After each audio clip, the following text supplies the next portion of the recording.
Well, hello, I'm Fiona-Jane Weston, and I'm an actress and singer, and I love to talk to people about cabaret because I'm also a cabaret singer myself. And I love to talk to people about cabaret because it's such a unique art form, and it's so intimate and so different from other forms of theatre. And so I call this series uh, Fiona Jane Takes Tea With.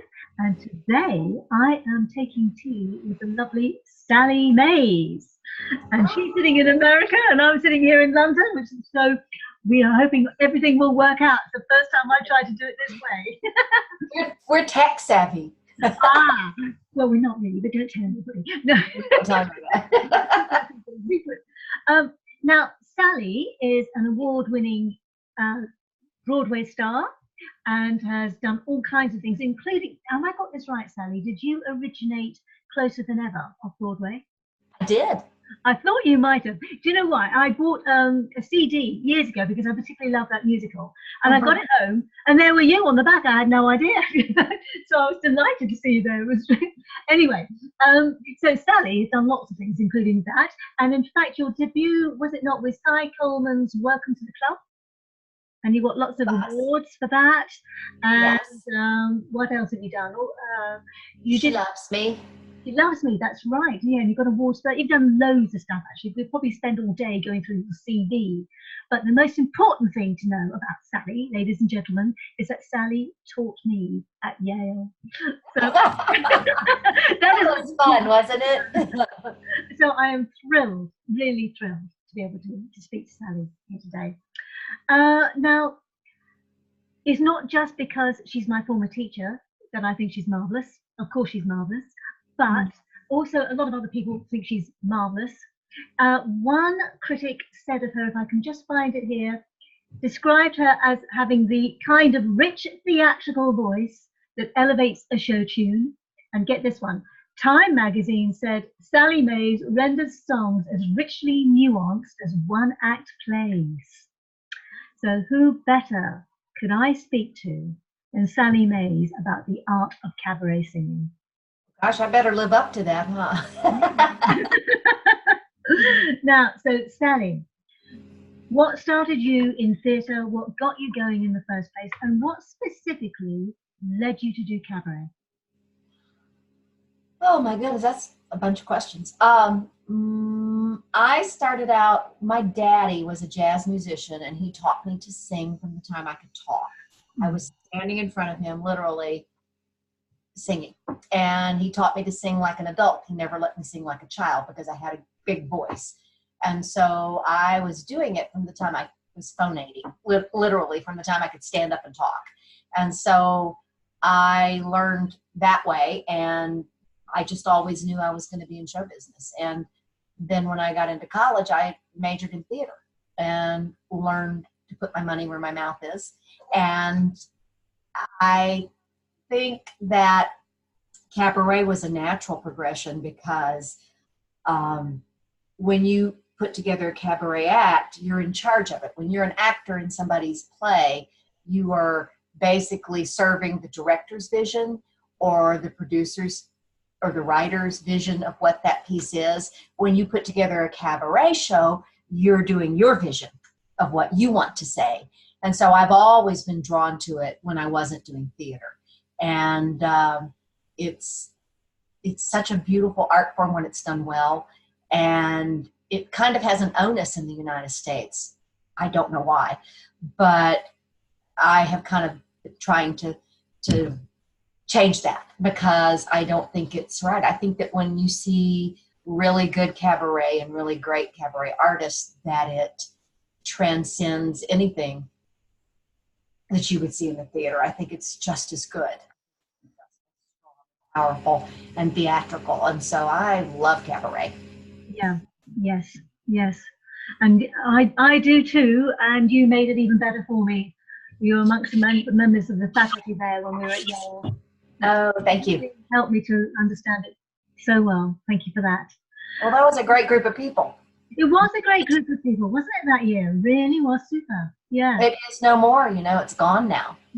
Since Earth passed away, we don't do that anymore, and it makes me sad because I thought it was a great training. Yeah. And I got to see my darling George Hall every year because he always came over. And so I miss it. Yes, yes, I do too. I do too, I must say. George Hall, by the way, ladies and gentlemen, is one of the big teachers here at the Royal Academy of Music, and he is an expert on music hall and the art of cabaret. And if you want to know anything about any obscure music hall songs, he is the man, absolutely. He's a darling as well. So he is absolutely gorgeous.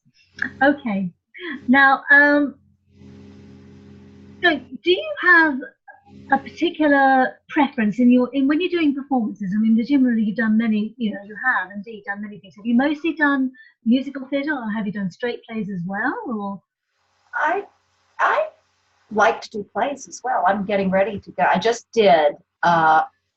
We've got a lot to talk about. I just did my own first play with music that I've been writing for the last 10 years. And we just did a production of it down in Texas to kind of workshop it and see what we had.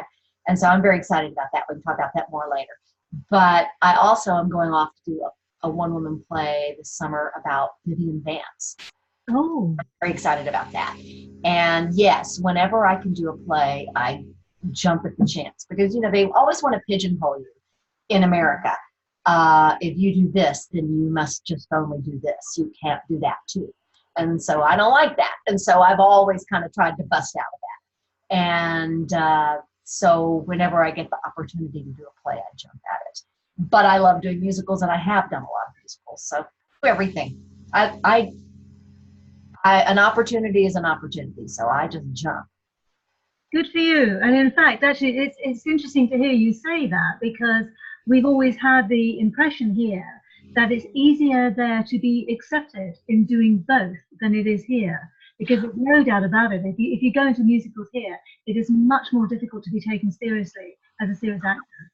Well, my question about that is, if you are able to stand on stage and be a realistic character while singing, then why wouldn't you be able to do it while talking? I mean, it's harder to do while singing, in my humble opinion. And so I think that musical comedy actors are among the best of what we have now, because I think it's a different set of muscles, but I think that it's all the same craft, Yes, I would agree, absolutely. Let's keep that flag flying for that call. Well, while you're here, tell us about the show you're going to be doing in London. Oh my goodness. Well, my friend Phil Jeffrey Bond is producing a series that he's been doing in New York for years. And he did one last year of Sondheim Unsung or Unplugged. And he wanted to do it in London and use London talent. And so that's what he's doing. And so this year, he's a very dear friend of mine. He lives up the road from me. And so I'm coming with him. And I'm going to be on the Sondheim night as well. But then I'm going to do my show the following night. And I just haven't played Crazy Cops. And so I thought it would be fun to do. And it's going to be a hodgepodge. It's going to be a little bit of everything. Things old and some things new. And some of my own things that I've written. And it's just going to be a fun evening. And Simon Beck, I believe, is playing for me. Oh, really? Yes. And I do not know the name of the bass player, but I will learn it over there. And I think it's going to be a really fun evening. And then my friend Sarah Rice is also coming. She was the original Joanna and Sweeney Todd, and she's coming as well. And is going to appear in the Sondheim show, but then she has her show on Sunday night. And so y'all come see it. It's going to be an awesome cabaret weekend. Oh, it's going to be great. Gosh, what a feast. Yes. Okay. Oh, well.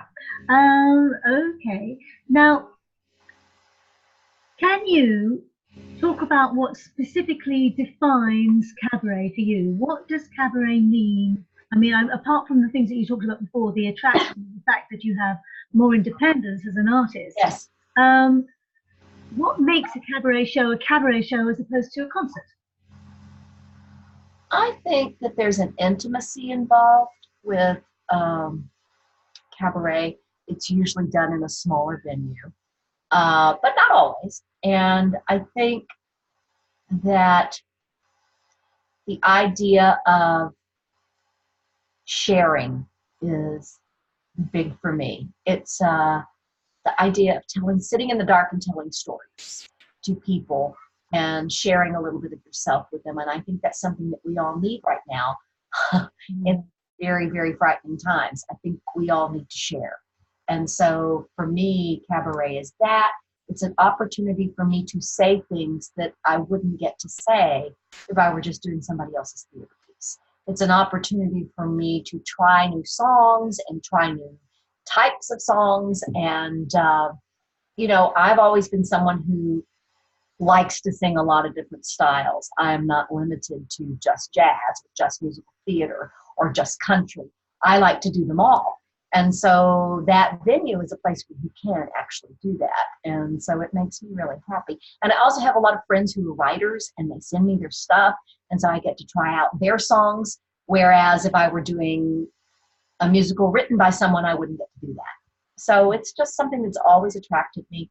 And I don't think I set out to be a cabaret performer. I just set out to tell my stories. Yeah. Yeah. Oh, okay. Could you describe for me, how would you describe the difference in singing in a musical theatre show? I mean, the actual art of the singing, the delivery of the song in a musical theatre show, and the delivery of the song. You might take the same song and do it in a different way in the cabaret. What would you do? What differences would you make in the art of that singing for the cabaret? Well, I mean, once again, I think it comes down to the intimacy of it. When you're singing in a 1,000-seat Broadway theater, the idea is to hit the back wall and to still be realistic with it and to tell your story, but in a bigger way. And so I think you're bigger on stage than you are in a cabaret setting. And so perhaps you wouldn't want to be screaming at a room full of 70 people. And, with sound now, it's not as much that. It's with sound the way it is now in most shows, you can be very, very intimate on but there's still a difference in just the way you use the muscle. So yeah. Is that kind of? I would say so. Yes, yeah. I would also say too that one of the things that strikes me is that you've got more freedom to make different arrangements and to play with the story in a way that you can't when it's in the context of the show itself. Well, I'm a big one for that. You remember Tex Arnold from Yale? I do. He works with me a lot, and we take young cabaret performers under our wing, and we put together shows for them, and we create arrangements for them. And I'm not a musician, and I don't write music, but I have a good ear and good ideas, and Tex likes that. So we come up with these arrangements together. And I'll say, I want to try this, and I want to do a key change here, and I want to add this little song here, and I want to go back to the verse, and I make it very, very interesting, and he makes it happen musically. And so we're a good team because of that. And yes, that's a big part of it for me. I like to try things like, you might take a male song that wouldn't be done by a woman on the stage, but in a cabaret setting, you can take it and make it your own. Yep. Or you can take a song that would be sung by a much younger person and make it your own. There's just all kinds of, there's no limitations in a cabaret. You can do pretty much whatever you want to do. Yeah, yes. And for those of us who don't like being told what to do all the time, it's just perfect for us. Yes, absolutely. And the other question I was going to ask you was actually about singing in a recording studio. I wondered, I haven't had a lot of experience in recording actually, and I think there's probably quite a few of us out there who haven't either. And I've often thought, well, how do you, I've done some, but one of the things that often bothered me was that I didn't have somebody there to sing to, if you know what I mean. Does that bother you?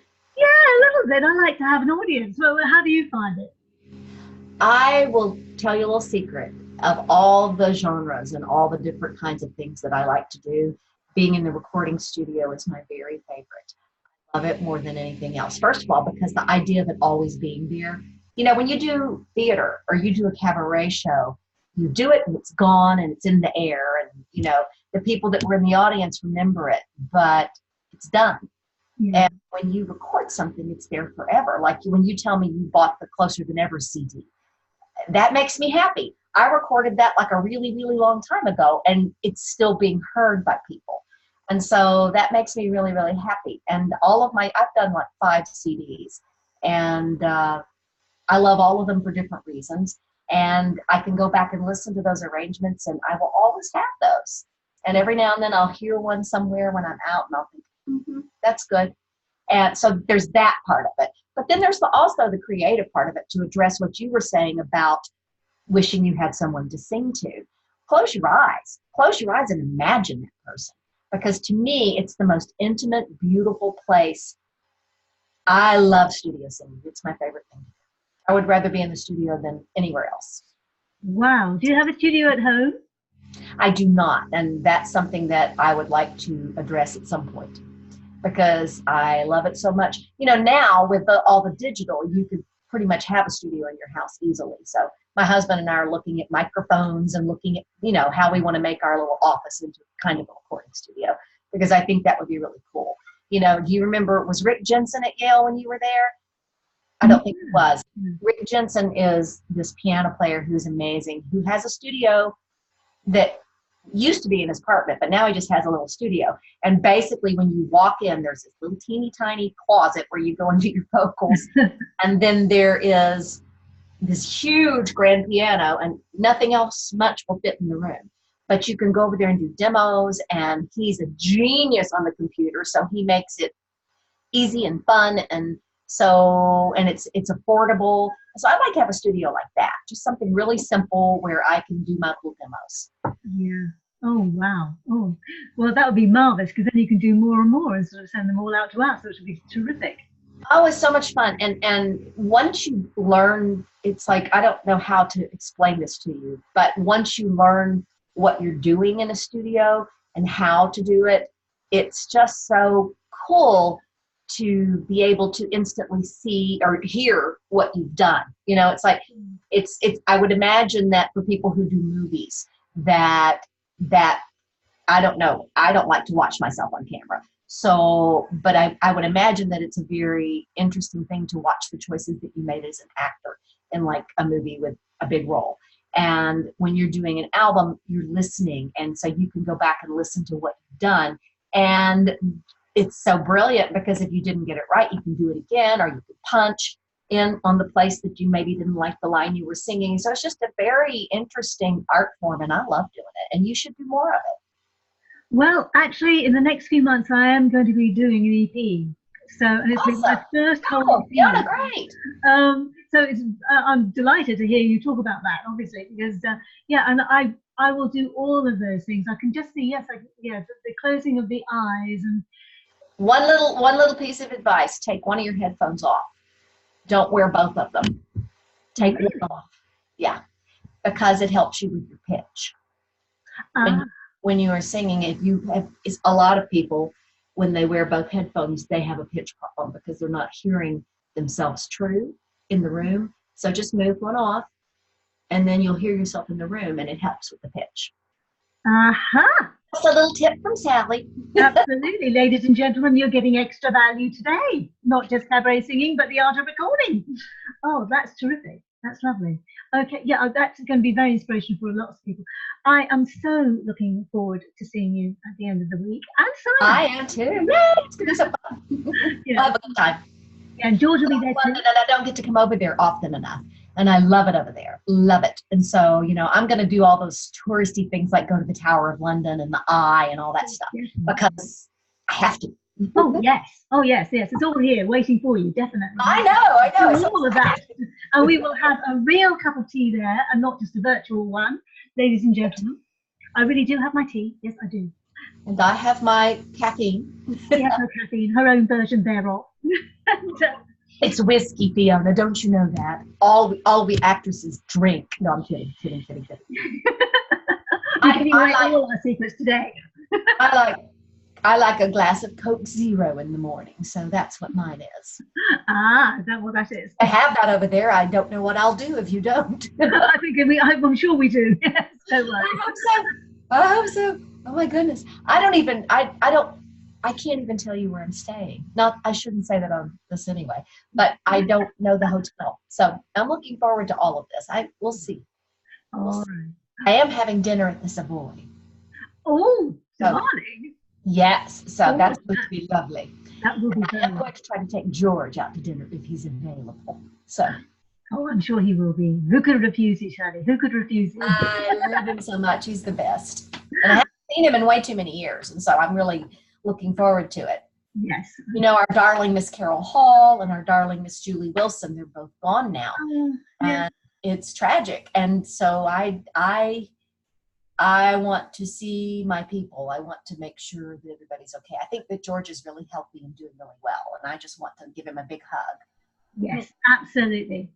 All right. Well, look, Sally, I'm going to end the recording because I'm sure we could keep chatting on for ages and ages.